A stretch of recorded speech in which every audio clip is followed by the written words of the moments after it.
Les codes du nouveau monde, c'est tu rencontres quelqu'un à un instant T de ta vie. À ce moment-là, ça match, ça te fait du bien, tu te sens bien. L'instant d'après, si ça ne va plus, alors à ce moment-là, on n'hésite pas à dire bah non, en fait, ça me convient plus, ciao, goodbye. Mais c'est très insécurisant d'entrer dans une relation en sachant que l'autre peut fermer la porte en un claquement de doigts. Donc ça, c'est la première des choses. Ça, il y a un petit couac. Oh bah allez, next, je prends quelqu'un d'autre et puis je réessaye avec vrai, quelqu'un ouais. d'autre et puis ça va pas. Alors du coup, hop, je rechange avec quelqu'un d'autre. Mais on creuse jamais les relations. Moi, en revanche, ce que j'observe, c'est qu'effectivement, les couples étaient plus d'aplomb, plus stables, parce qu'il y avait un véritable engagement. Bonjour à tous et bienvenue dans un tout nouvel épisode de podcast. Aujourd'hui, je suis encore accompagnée de Mariam. Ceux qui ont déjà vu notre ancien épisode, c'était Pourquoi les couples en 2025.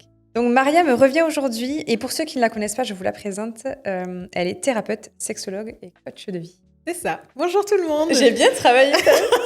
Oui, on sent que t'as bien préparé, nickel. Là, j'ai fait une petite introduction et tout. C'est super.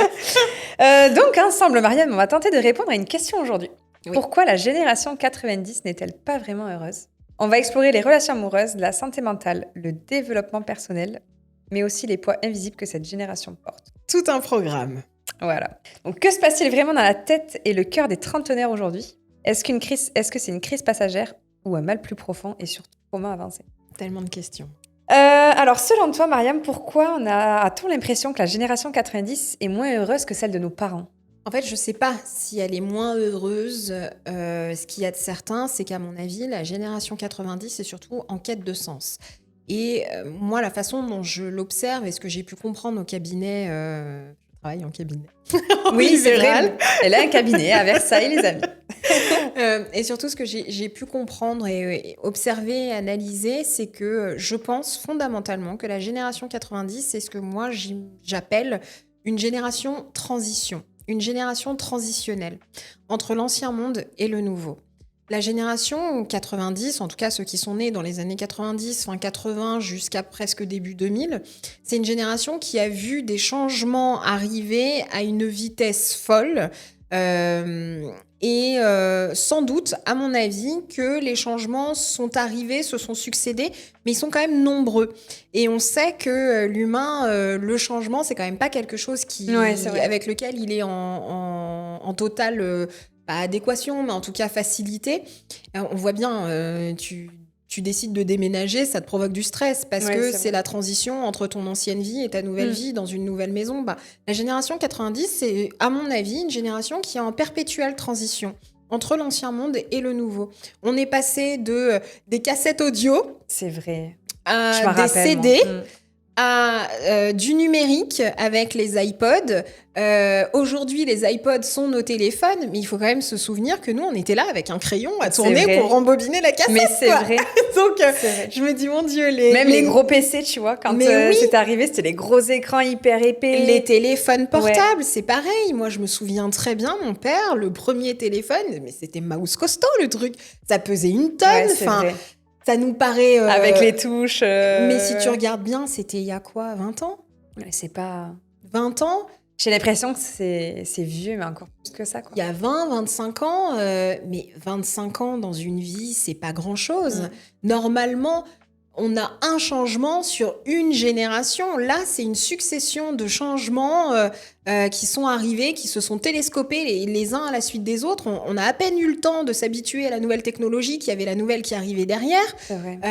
Enfin, tu vois bien, je te dis, on est passé des cassettes. Après, ça a été l'ère du CD. Enfin, en tout cas, toute mon enfance, c'était... ah oui, moi, j'ai acheté les CD. On était couillons. En plus, on achetait les singles et après, on achetait les albums. Donc, vraiment, en termes de marketing, l'industrie musicale avait tout compris. On allait les écouter on pouvait pas l'écouter à la maison, donc on allait écouter les sons, tu sais, carrément... Mais oui, aux bornes. Aux bornes, là. Exactement. Donc, tu te rends compte, on passe de la cassette, ensuite, on a le Walkman cassette, ensuite, on a le Walkman CD, après, on a l'iPod. L'MP3. Moi, j'avais le petit MP3, tu sais, le petit truc large, MP3, là, voilà. Après, on est passé sur l'iPod, et après l'iPod, le téléphone, ça n'a fait que évoluer hyper rapidement. Et très rapidement. Ouais. Et je pense que ça, c'est assez symptomatique. Ça n'explique pas tout, mais c'est déjà, à mon avis, un début de réponse qui fait qu'on est quand même une génération en perpétuelle transition. Et puis, si tu regardes bien, les moments de transition, c'est quand même les moments où l'humain n'est pas très à l'aise. Pourquoi ? Parce que comme je t'ai dit, c'est la fin de l'ancien et c'est le début du nouveau, ça veut dire qu'il y a un moment de vide. Et l'humain naît au monde avec deux peurs, celle du bruit et du vide. L'humain a horreur du vide, la nature a horreur du vide, donc c'est pas du tout rassurant. Donc perte de repères, perte de solidité, perte d'appui, perte de sensation, de savoir où on va. Donc ça, je pense qu'il y a vraiment Et selon toi, tu penses fond-là. pas qu'on était plus heureux, enfin qu'on est moins heureux que nos parents l'ont été jeunes? La vie était plus simple. Attention, par rapport à ce qu'on dit justement, tu vois. Ouais, moi je pense qu'ils avaient plus de liberté. Ouais. La sensation que ça me donne, c'est qu'en tout cas, ils avaient plus de liberté et que la vie me paraissait moins chère. Moins difficile à vivre, moins cher. Plus simple, j'ai envie de dire, par rapport à aujourd'hui, tu vois. Oui, mais c'est pareil, c'est parce qu'on a tellement... Enfin, regarde, on a un flot d'informations continues avec une saturation de l'espace sensoriel, mémoriel, constant, permanent. Tu regardes, t'allumes la télé, c'est la catastrophe dans le monde, partout, toutes les 5 minutes. Ça n'arrête jamais. Ça n'arrête jamais, ça c'est en continu. Je suis pas sûre que... nos parents, il me semble, peut-être que je dis des bêtises et à vérifier. D'ailleurs, je me permets juste... on échange toutes les deux, quoi. Donc, ce sont que nos avis et ça n'engage que nous. Bien sûr. Donc après, vous êtes tout à fait libre de le dire dans les commentaires si vous n'êtes pas d'accord. C'est vrai. Moi, je ne fais part que de mon analyse et ça fait vraiment pas office de vérité absolue. Mais, oui, c'est ça. C'est vrai que c'est important que tu le dises. Mais il me semble que quand ils regardaient la télé, il n'y avait pas autant de chaînes. Non, mais non, je crois que tu avais... Je sais même pas si la 1, c'était l'une des premières chaînes. Je sais même pas laquelle. Je sais pas, mais je crois en tout cas, il y a 6 chaînes. Oui, max. Aujourd'hui, on en a tellement. Et en fait, tellement, je pense t'as que Netflix aussi. Et t'as tout ce qui va à côté. Netflix, Amazon Prime. T'as quoi Twitch, YouTube. C'est ça. Donc en fait, t'as la surenchère. T'as la surenchère et l'illusion de l'abondance de l'offre qui, à mon avis, créait plus de confusion et de perdition qu'autre chose. Donc, comme je te dis, il y a l'espace de transition. Et à mon avis, il faudra qu'on s'arrête un tout petit peu plus en profondeur sur le sujet de la transition récente. Ouais. À mon avis, il y a l'abondance de l'offre. Et puis, il y a surtout ce qu'on nous a raconté quand on était petit, du monde qu'on nous a raconté quand on était petit. Et nous, on n'imaginait pas que ça allait évoluer aussi vite. Et donc, ce monde-là ne ressemble en rien à ce qu'on a connu quand on était enfant. C'est ça. Et je pense que nos parents aussi, ils ont été un peu pris dans le truc parce qu'en soi, ça a évolué aussi pour eux. Bien sûr. Et tu sais, même on te disait, enfant, fais des études. C'est ça. Tu verras qu'avoir des études. Ouais, mais à votre époque, oui, peut-être. Mais nous, à la nôtre, aujourd'hui, combien de gens je connais qui ont bac+5 Bien sûr. Et finalement... et qui se retrouvent avec des jobs, qui sont pas à la hauteur de leurs études et de tout ce qu'ils ont pu donner, tu vois. Parce qu'il y a une surenchère. Et je crois que vraiment, ça, c'est un problème. L'illusion, en fait, de l'abondance, justement, c'est une illusion. À mon avis, l'abondance, trop d'abondance, crée plus de confusion et de perdition que de bonheur. En réalité, l'humain, au bout d'un moment, mon Dieu, je pense que c'est une génération qui a peur de se tromper, en réalité. La génération 90 est une génération, à mon avis, qui a peur de se tromper. C'est la première génération qui fait face à une telle abondance. Et en même temps, qui a les repères et les codes du passé. Donc, une vie simple, un temps simple, un temps beaucoup plus élongé, où le rythme était beaucoup plus lent. Donc, il faut à la fois aller vite, il faut à la fois garder en tête ce qu'on nous a appris et les repères, parce qu'on s'est construit comme ça. Et donc, ça revient à ce que je te disais, génération transition, quoi. Ouais, mais t'en as qui disent aussi oh, mais regarde, nous, nos parents, ils ont fait comme ça. Mais on peut pas se baser à la génération de nos parents. Ah bah non, mais sur rien. Pas les mêmes, mais sur rien. Le contexte n'était pas le même. Mais non. Bien sûr. Bien sûr. Alors, nos parents, je crois qu'ils ont eu une crise. Ils ont eu la crise, je crois, c'est 73. Donc, ils ont vécu des crises économiques. Globalement, ils ont quand même eu plus souvent accès, à mon avis, au plein emploi que nous. Oui, bien sûr. Nous, on a eu la crise de 2008, la crise des subprimes. Et ça, c'est une crise qui nous a aussi beaucoup impacté dans la société, qui a été un vrai marqueur. Ça a changé notre façon de consommer, ça a changé notre façon... l'accès à l'emploi a changé. La façon de considérer son avenir a changé. Bien sûr. À partir de ce moment-là, c'est devenu un peu plus compliqué de devenir propriétaire. Il fallait plus de garanties. Et ça n'a jamais... Avant, à l'époque, je crois, de mes grands-parents, je pense, peut-être pas de mes parents, mais mes grands-parents, tu demandais de l'argent aux voisins pour acheter ta maison. Ça se faisait comme ça à l'époque. Ah ouais? Je te promets. Je sais pas. J'ai déjà entendu. Ah c'est pas une histoire de mes grands-parents, mais je sais qu'à l'époque, tu vois, de nos grands-parents, c'était comme ça. Si tu voulais acheter une maison, tu t'arrangeais avec le voisin. Toi, c'était comme ça. Nous, aujourd'hui, il va demander au voisin qui te Mais même qui te prête de l'argent, quoi. par rapport à ce que tu dis, les voisins, moi je me souviens bien enfant avoir des gens qui disaient oh bah j'ai vu que vous étiez là, on s'arrête, on vient boire le café. Mais tellement. C'est un truc qui nous viendrait plus à l'esprit aujourd'hui. On C'est prend ça. le téléphone, Ouais. coucou, je suis pas loin, est-ce que t'es dispo? C'est ça. Tu me payes un café. C'est ça. Mais on n'ira jamais spontanément. Sauf peut-être Ouais, dans les vraiment villages, rarement, mais ouais, rarement. on se voit plus aujourd'hui. Tu vas pas toquer à la porte de débarquer quelqu'un pour... Bah non, ça serait non. vécu comme une grande intrusion. Ouais.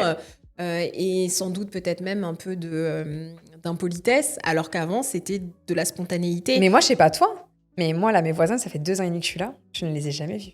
Jamais. Moi, j'ai invité ma voisine quand elle a emménagé. Je lui ai dit, go pour un apéro pour apprendre à se connaître. Ça fait 1 an. Elle n'est jamais venue. C'est fou. Mais c'est pas grave. En fait, c'était Non, mais comme quoi, ça a tellement changé. Et la ça nous le façon prouve de aujourd'hui. relationner, le lien, la solidité du lien, la profondeur du lien. Mais c'est pareil, on prend plus le temps. Enfin, c'est toujours pareil, c'est toujours la même histoire. Tout va tellement vite et tout s'est tellement accéléré que, je dis, on a en même temps les codes de l'ancien monde dans C'est une ça. marche forcée d'un nouveau monde. Et donc, on est cette génération transition. Si tu regardes bien, souvent, quand est-ce que les gens vont avoir tendance à grignoter? Est-ce que tu as déjà remarqué? Quand est-ce que les gens mangent du chocolat, des bonbons? Le soir? Pourquoi le soir? Ah, moi, le soir, j'ai envie d'un petit bonbon ou un petit chocolat. J'ai envie de sucre. Ouais. J'ai besoin de sucre le De soir. douceur. Ouais. De douceur. Et pourquoi? Je sais pas. Parce que c'est la transition de la fin de la journée sur la nuit. Ok.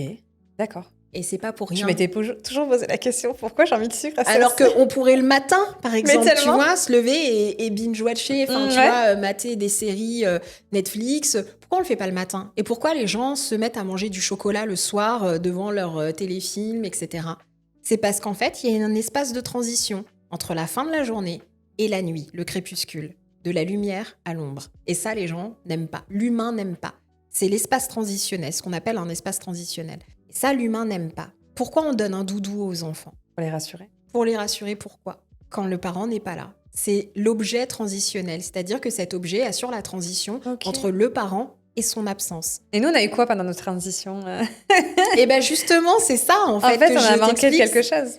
Je suis pas sûre qu'on ait manqué, au contraire, on a eu trop d'offres. Oui, trop d'offres. bien sûr. Mais par contre, Ouais. on est constamment en transition. Et c'est ça, à mon avis, que cette génération n'arrive pas à comprendre, c'est qu'elle est constamment en transition. Elle est constamment elle s'est construite avec les codes de l'ancien monde et elle vit dans le nouveau monde et elle est constamment en transition, en train de s'adapter, voire se suradapter. On Et n'arrive plus à suivre. je te dis, on passe de la cassette, aujourd'hui on est à l'IA. En l'espace de 30 ans, normalement, des révolutions comme ça prend 100 ans, tu vois. Un siècle. Et là, nous, on se retrouve à 30 ans de vie, on n'a même pas la trentaine, qu'on s'est déjà mangé je sais pas combien de révolutions dans la tête. Et ça va hyper vite. Et l'humain, une fois de plus, n'est pas hyper à l'aise avec l'espace de transition. Je te dis, si on donne un doudou à tous les enfants, c'est pour les rassurer en cas d'absence, en cas de transition, en cas de déplacement. Entre le moment où le parent n'est pas là et le moment où le parent va revenir d'un monde à un autre, on donne un objet rassurant. Parce que l'humain, je le redis, a peur du vide. Donc j'explique, en tout cas moi, c'est ce que j'ai fini par comprendre. Oui, tu l'analyses comme ça. Je l'ai analysé comme ça. C'est mon analyse. Ça ne veut pas dire que c'est juste. Une fois de plus, ça ne fait pas office de Oui, bien vérité sûr, bien absolue. Mais partagez-nous vos avis. Mais Important, je pense que les années 90, là. Ouais, les années 90. Mais je pense On va faire sincèrement un que ça rassemblement. répond en partie, pas que, mais ça répond en partie, à mon avis, à la Et perdition est-ce que pour générale, toi, quoi. c'est vraiment la génération qui est en crise, mais existentielle, quoi? Bien sûr, on cherche à donner du sens, justement. Parce qu'il y a ce vide, ce manque, cette transition permanente. On cherche à donner du sens, à raccrocher à quelque chose de solide, de concret. Et ce solide, ce concret, c'est à la fois les bases avec lesquelles on a grandi et à la fois ce monde dans lequel on vit aujourd'hui. Donc il y a un décalage. Manque on de sent bien repères. qu'il y a un manque de repères, il y a un décalage, il y a un flottement. Je pense qu'il y a un flottement. Comment les traumatismes intergénérationnels, j'ai trop du mal à dire ce nom. Ce mot, je n'y arrive jamais. Donc, comment les traumatismes intergénérationnels influencent-ils le bien-être de cette génération? Je pense que c'est... alors, ça avait sans doute commencé un peu avant la génération 90, mais je pense que la génération 90 est sans doute la première génération à avoir pris vraiment en main la santé mentale, à avoir démocratisé la santé mentale. C'est vrai. Il faut bien comprendre qu'une famille, c'est un système. On appelle ça un système. Enfin, c'est un système d'organisation, un système familial. plus ou moins équilibrés, plus ou moins fonctionnels, plus ou moins toxiques. Bien sûr. Et il y a des systèmes familiaux qui fonctionnent très très bien, il y en a, c'est un désastre. Mais il faut bien comprendre, en tout cas, que moi j'ai la croyance que chaque personne retransmet à la génération d'après soit des cadeaux, soit des traumatismes. Et je pense que la génération 90, c'est la première génération à vraiment avoir mis fin à cette transmission de souffrance, de traumatisme. Il faut quand même se souvenir que 80 ans ou 100 ans, c'était nos grands-parents et c'était la guerre. Donc il y a des traumatismes, de violence, d'absence, de disparition, de rupture. De génération en génération, c'est clair. De silence, d'omerta, de souffrance. Enfin, les personnes qui revenaient du front, on leur donnait pas forcément la parole. Bien sûr. Et d'ailleurs, on le fait toujours pas. Si non, tu regardes bien te le dire. Dans notre société, les c'est soldats... C'est tellement tabou. Moi, je galère à en avoir un. Un soldat ? Ouais. C'est vrai que les soldats amputés, on les montre pas. Les gueules cassées étaient obligés de vivre au milieu de la société, mais les monuments aux morts, si tu regardes bien, ils ont donné leur vie, ils sont sur une stèle, effectivement, le nom est apposé sur une pierre, mais on vit pas avec. Alors que les grands blessés, les personnes ayant de toute façon subi des traumatismes, on vit avec, on est obligé de composer avec. On s'éloigne un tout petit peu du sujet, mais ça y rejoint. C'est-à-dire qu'il faut faire avec. Et donc, je pense que la génération de nos parents, de nos grands-parents, de nos arrière-grands-parents ont fait avec sans vraiment se poser de questions, sans vraiment mettre au premier plan la santé mentale. Et je pense que la génération 90... Nous, la génération 90, ouais. Nous sommes la génération qui commençons à arrêter, en fait, cette perpétuation et cette transmission des traumatismes. Donc, ça participe aussi à cette rupture, à ce flottement, à cette remise en question et ce doute permanent qu'on observe, en fait, dans la génération 90. Est-ce que je fais bien? Où est-ce que je vais? Est-ce que je prends le bon chemin? Je coupe C'est toutes les questions que les gens se posent. Mais bien sûr, je coupe avec l'ancien système, l'ancien monde. Je ne veux plus reproduire le schéma, le système familial, parental, mais en même temps, quelle vie je crée, comment je fais, et donc j'avance dans le vide, et CF, espace de transition. Tu vois, on revient. C'est pour ça que j'ai parlé tout de suite de l'espace de transition dès le départ, pour dérouler le fil, en fait, de ce que j'ai compris, analysé, voilà. Et on va passer dans les relations. Ouais. Pourquoi les relations amoureuses semblent-elles plus compliquées ou instables chez les trentenaires aujourd'hui? C'est pareil. Je dirais pas que c'est instable, attention, pour les autres. En tout cas, pour certains, en tout cas. Je trouve qu'énormément, en grosse majorité, les relations amoureuses, c'est catastrophique. C'est pareil, on essaye de refaire un modèle. C'est-à-dire que la génération après nous, le monde dans lequel ils sont, c'est un monde avec lequel ils sont nés. C'est un monde, le numérique existait, les réseaux sociaux. Les années 2000, je pense que les écrans tactiles existaient. C'est le début des écrans tactiles. C'est pas une surprise pour eux. Ça fait partie de leur monde. C'est leur monde. Ils l'ont pas découvert, ouais. Ils ont pas eu à s'adapter. Ils auront à s'adapter à l'IA. Ils auront à s'adapter à d'autres changements. C'est ni bien, ni mal, ni mieux, ni... Voilà, c'est juste un constat. Ils sont nés dans ce monde-là. Et donc, moi, je crois que c'est plus facile pour eux, finalement, de s'ancrer dans la vie parce qu'il n'y a pas eu autant de changements massifs dans leur vie. Alors que nous, une fois de plus, on est en transition. Tout le temps, constamment. Entre ce fameux ancien monde où on a engrammé les codes. Ils sont à l'intérieur de nous, ces codes-là. On les porte. Et en même temps, on a essayé, en thérapie, avec la santé mentale, de changer... de s'adapter, de tordre, de détordre un peu ce qui nous a été transmis, en essayant de garder ce qui est bon, en essayant de mettre de côté ce qui est pas bon et de recréer une nouvelle formule. Et tu penses donc, que... par rapport aux relations, je me permets juste, je termine par rapport aux relations, je pense que tout le monde est un peu dans cette espèce de marasme général et s'engager avec l'autre, c'est déjà s'engager avec soi. Mais comment s'engager avec soi quand on se sent pas solide, quand on a l'impression qu'il y a le sol qui se dérobe sous nos pieds, quand on a l'impression qu'on manque de socle et d'ancrage dans la vie, de se sentir solide, de pouvoir avancer, d'avoir la sensation qu'on sait où on va. Là, on peut faire une promesse à l'autre. Là, on peut dire, allez, go, on y va, on avance ensemble dans la même direction. Alors qu'en réalité, déjà, on sait pas où on va. Comment tu peux embarquer une personne avec toi, tu vois? C'est très insécurisant au final. Et comment les réseaux sociaux et les applications de rencontres ont-ils modifié notre rapport à l'amour et à l'intimité? Donc, on parle toujours de notre génération 90, pas global. C'est pareil. On a en référence l'ancien monde et on a toujours... et on vit dans le nouveau monde. C'est-à-dire que tu prends les sites de rencontres il y a 15 ou 20 ans, c'était le début. Je me souviens vaguement entendre certains adultes autour de moi dire « Oh, il y a Mythique et tout. » Arrête, j'allais te dire Mythique aussi, tu voyais les pubs. À l'ancienne, quoi, tu vois. Sauf que les gens allaient vraiment dessus pour rencontrer l'amour. C'est simplement qu'ils avaient un petit peu honte en plus. Oui, c'est ça. C'était souvent caché, on n'osait pas trop dire. Ouais. Voilà. Mais parce que les codes de l'ancien monde, c'est que tu rencontres quelqu'un, tu construis, tu bâtis. Les codes du nouveau monde, c'est tu rencontres quelqu'un à un instant T de ta vie. À ce moment-là, ça match, ça te fait du bien, tu te sens bien. L'instant d'après, si ça ne va plus, alors à ce moment-là, on n'hésite pas à dire « Bah non, en fait, ça me convient plus, ciao, goodbye ». Mais c'est très insécurisant d'entrer dans une relation en sachant que l'autre peut fermer la porte en un claquement de doigts. Donc ça, c'est la première des choses. La deuxième des choses, c'est ce que j'ai dit tout à l'heure au tout début, où il y a l'offre. La surenchère de l'offre. C'est royal. Hein. Tu as sur tous les réseaux sociaux, tu as un choix de partout, quoi. Oui, mais ça donne l'illusion, en fait, d'avoir une abondance. C'est qu'une illusion, parce qu'à la fin, tu finis toujours tout seul si tu fais ça. Si tu t'engages jamais vraiment, tu finis tout seul. Tu passes ton temps à être en superficie dans les relations. Tu creuses pas vraiment. Je te dis, dès que ça y a un petit couac, oh bah allez, next, je prends quelqu'un d'autre, et puis je réessaye avec quelqu'un d'autre, et puis ça va pas, alors du coup, hop, je rechange avec quelqu'un d'autre, mais on creuse jamais les relations. Et ça, je pense que je suis pas trop partisane du c'était mieux avant, j'en sais rien, en fait, j'ai pas eu l'âge de mes parents, j'ai pas vécu leur vie, donc je peux pas savoir si c'était mieux avant. Moi, en revanche, ce que j'observe, c'est qu'effectivement, les couples étaient plus d'aplomb, plus stables, parce qu'il y avait un véritable engagement. Maintenant, est-ce que c'était gage de bonheur ? Ça, je ne sais pas. Non, je suis d'accord avec toi. Plus, tu vois. Parce que je pense qu'avant, parce qu'on va parler de tromperie, je pense qu'avant, tu pouvais tromper la voisine. Avec la voisine. Ouais. Et beaucoup, la femme restait à la maison. L'homme allait travailler. Ton mari, tu sais pas s'il allait spécialement travailler. Bon, attention, je dis pas qu'aujourd'hui, c'est pas toujours pareil.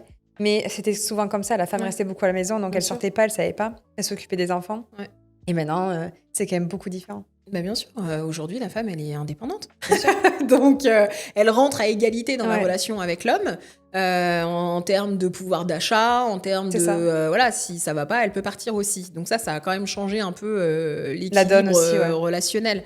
Mais je crois que l'engagement ne faisait pas aussi peur que nous, notre génération. Moi je comprends pas pourquoi l'engagement fait si peur. Pourtant, je suis une 90, les amis. Moi, je suis une 96, et toi 90, tout pile. 90, tout pile. Dites-nous en commentaire, vous les amis. Mais non, mais c'est vrai. Moi, j'ai absolument pas peur de m'engager. Parce que, alors, moi, j'ai fait partie de la catégorie... Aujourd'hui, oui. M'engager, oui. Plus jeune, non, c'était compliqué. Alors, ça explique aussi... Enfin, c'est aussi dû à mon histoire personnelle. Oui. Mais je crois que... on n'a pas expliqué à cette génération déjà qu'elles auraient la possibilité d'avoir plusieurs amours dans leur vie. Oui. Alors que nous, on a biberonné avec l'image de nos parents 20, 25 ans, 30 ans ensemble. Donc, on n'a pas forcément anticipé ça. Et je pense surtout, ce qu'on n'a pas anticipé, c'est la douleur de la rupture. Nous sommes une génération à la fois où on voit des modèles parentaux qui perdurent, pas forcément heureux.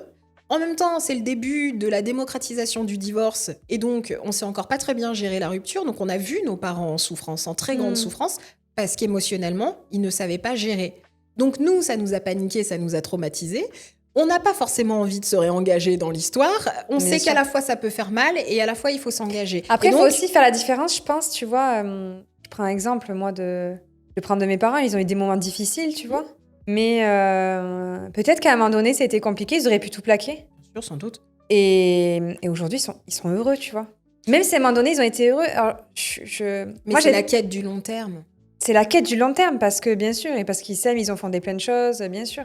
Mais ce que nous, on ne connaît plus. Le long terme, on ne connaît plus. Mais si tu regardes bien, regarde comme tout est organisé, il n'est jamais question du long terme, il est toujours question du court terme. Ne serait-ce même que nos politiques courent après le temps, courent après les élections. Chaque élection, toujours un peu plus, et c'est toujours 2 ans avant les élections. Là, en fait, qu'on le veuille ou non, ça a déjà démarré, les élections. Oui, c'est tu vrai. vois, on est en 2025, et ça a déjà démarré. Les élections, c'est dans 2027. On n'est plus du tout sur du temps long, on est sur du temps court. Et de plus en plus, c'est extrêmement court. Tu regardes le temps de concentration des personnes, on le sait, je crois que c'est 6 secondes.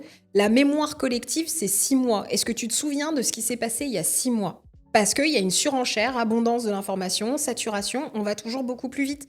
Mais pour pouvoir s'engager dans une relation ou pour pouvoir s'ancrer dans la vie, c'est sur du temps long.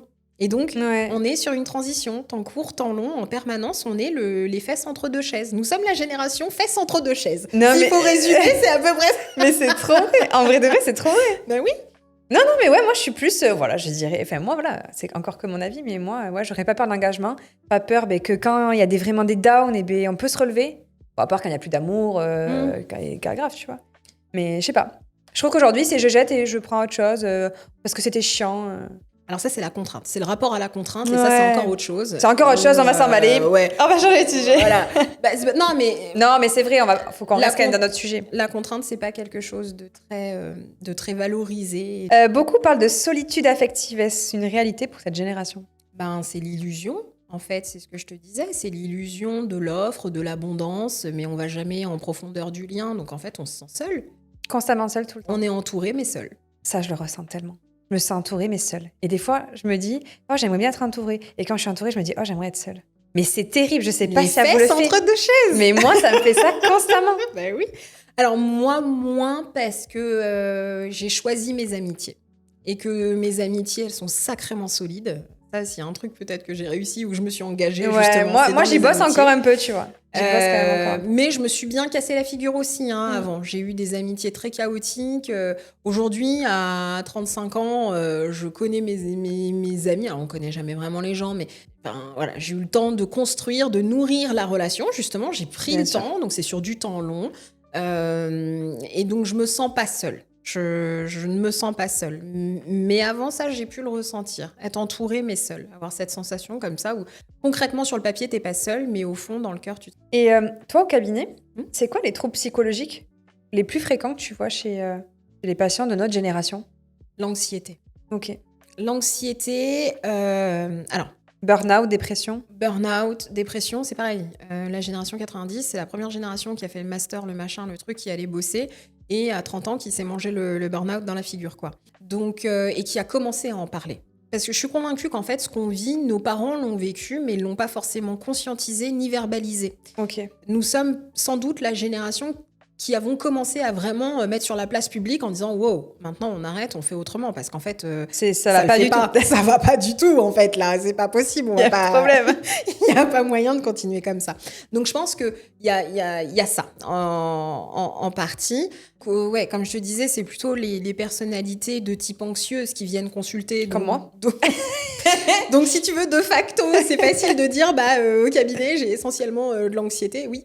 Les personnes qui vont avoir tendance à éviter leur souffrance, elles vont pas venir consulter au cabinet pour aller gratter à l'intérieur d'elles pour voir ce qui va pas, quoi. Donc, burn-out, anxiété, dépression, baisse de libido. Et derrière la baisse de libido, ce que je vois poindre, c'est comme un burn-out général un peu de la vie, quoi. Une perte de sens, une perte de repères, une perte de vitesse, on sait plus trop, on est fatigué, on pensait qu'en fait, ça allait être le nouveau monde, ça allait être comment ça s'appelle?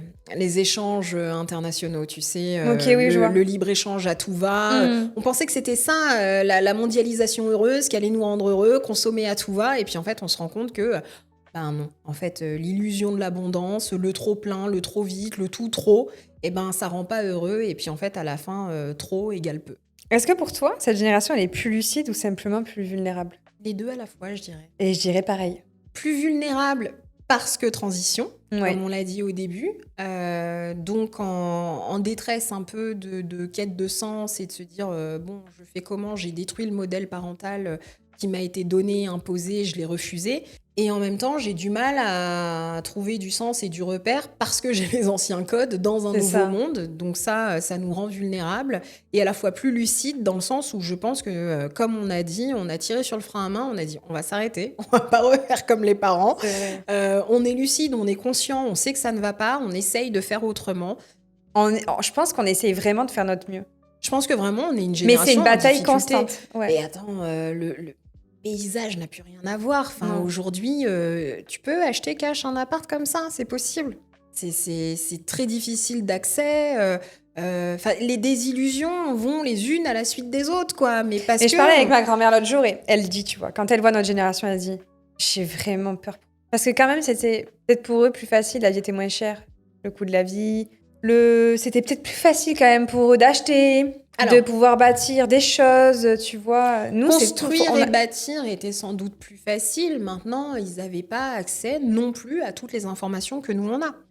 Oui, c'est vrai, mais pareil, est-ce qu'elles sont si utiles, tu vois, finalement, toutes ces informations? Oh, moi, je crois quand même qu'on peut pas lutter et que non, c'est pas quelque bien sûr chose à non. regretter. Bien sûr c'est que non. De toute façon, on est là, on le subit, de toute façon, au pire des cas. Oui, que tu le veuilles ou non, mais même, je suis pas sûre que ce soit, si tu veux, à rechercher de dire c'était mieux avant. En fait, c'était différent. C'était différent. Il y avait des choses mieux, il y avait des choses franchement moins bien. Mieux, plus facile à mon avis de vivre au quotidien. Moi, je pense plus facile matériel, au niveau du pouvoir d'achat. Moi, je pense plus à ça. Ouais. Ça, c'est une réalité. Le vivre ensemble, on dit qu'on n'arrive plus à vivre ensemble, mais c'est juste qu'en fait, on n'écoutait pas les minorités. Donc, je suis pas sûre, en fait, que ça se passait si bien que ça. C'est juste qu'en fait, on avait mis en bordure des villes toutes les minorités et puis caché ce sein que je ne voudrais voir. On leur donnait pas la parole, donc forcément, ça allait.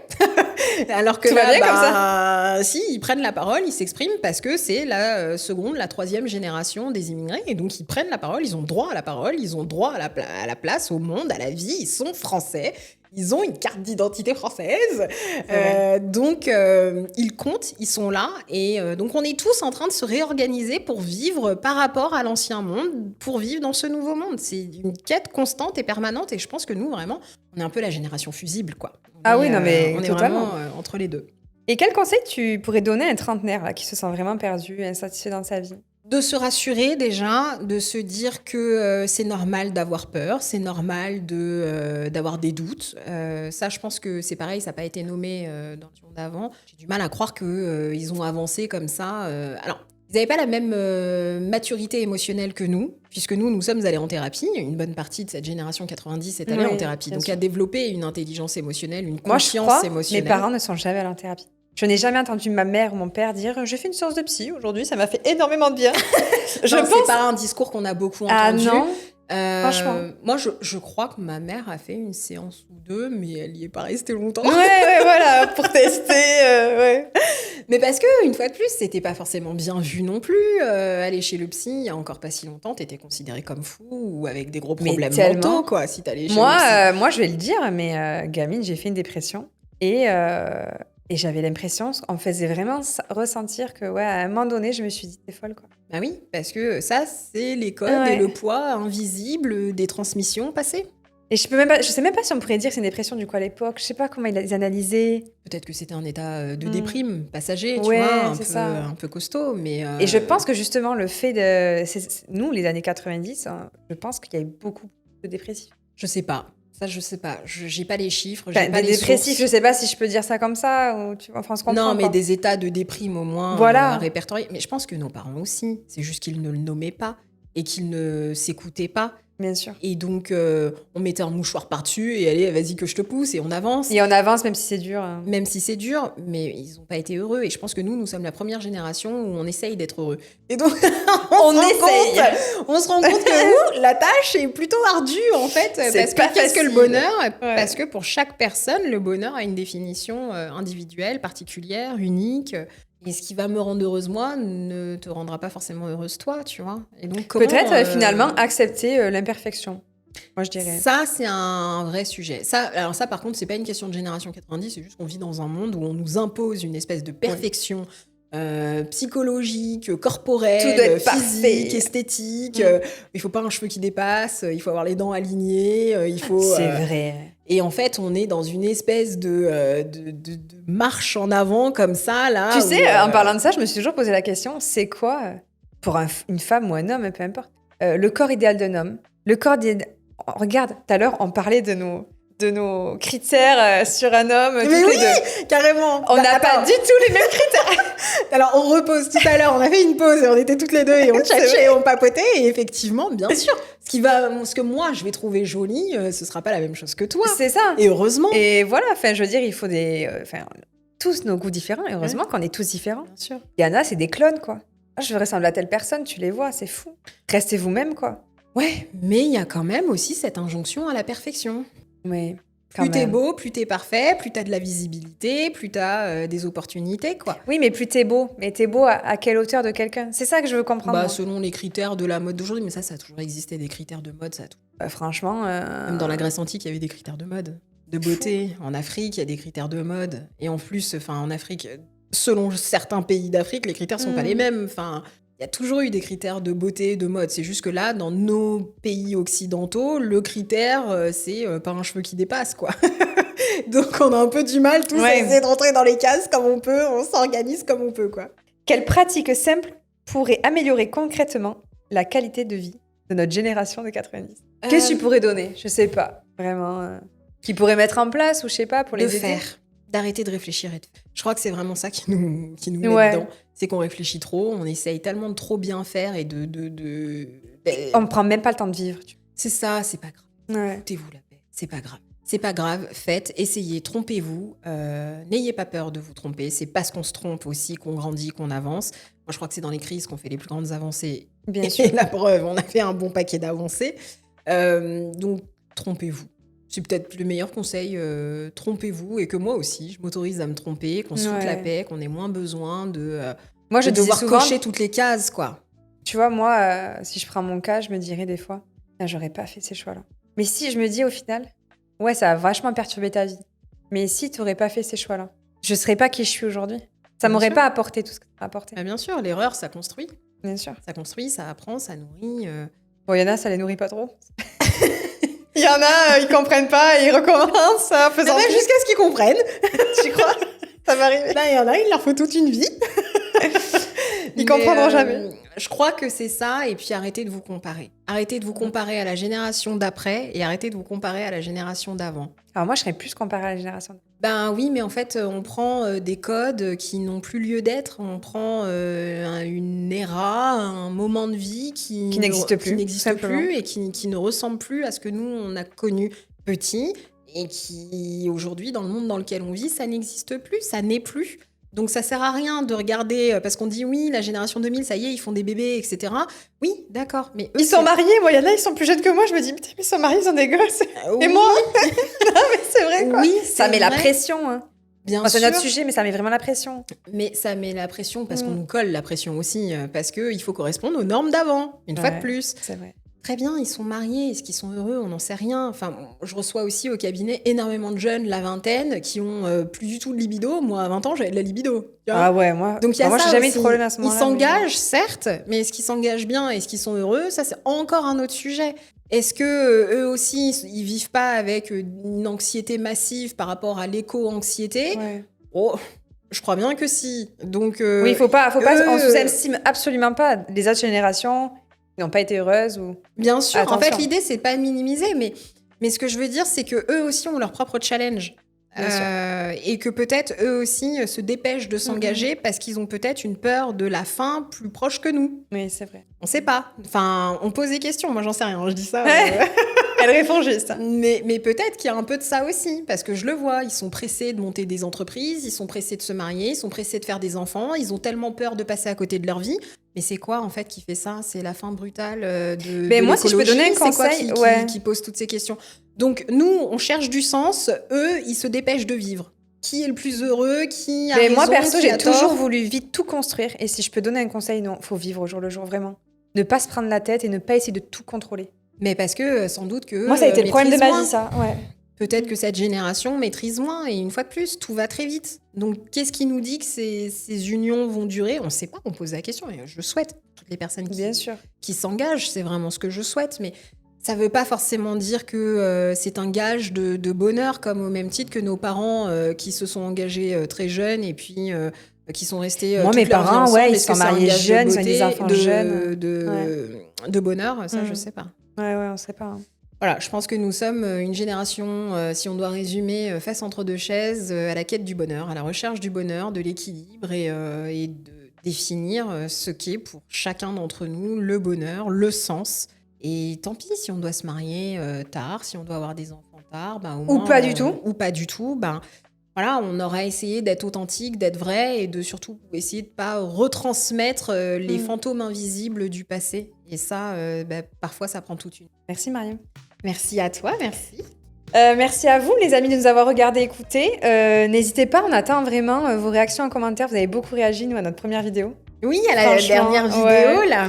Donc oui, c'est Mariam qui répond à vos commentaires, les amis. Donc n'hésitez pas à dire ce que vous pensez. de ce qu'on vient d'échanger. Je vous laisse tous les réseaux de Mariam, dont sa chaîne YouTube en plus, parce qu'elle va sortir une petite vidéo. Oui, avec moi, la première. Ouais, j'ouvre ma chaîne YouTube également, donc merci beaucoup et j'ai hâte de vous retrouver en fait, et de vous découvrir aussi au travers de ma chaîne. Merci beaucoup. Donc abonnez-vous les amis à la chaîne de Mariam et la mienne. Ouais. Nous on se retrouve dimanche prochain pour un tout nouvel épisode de podcast. Ciao. Au revoir.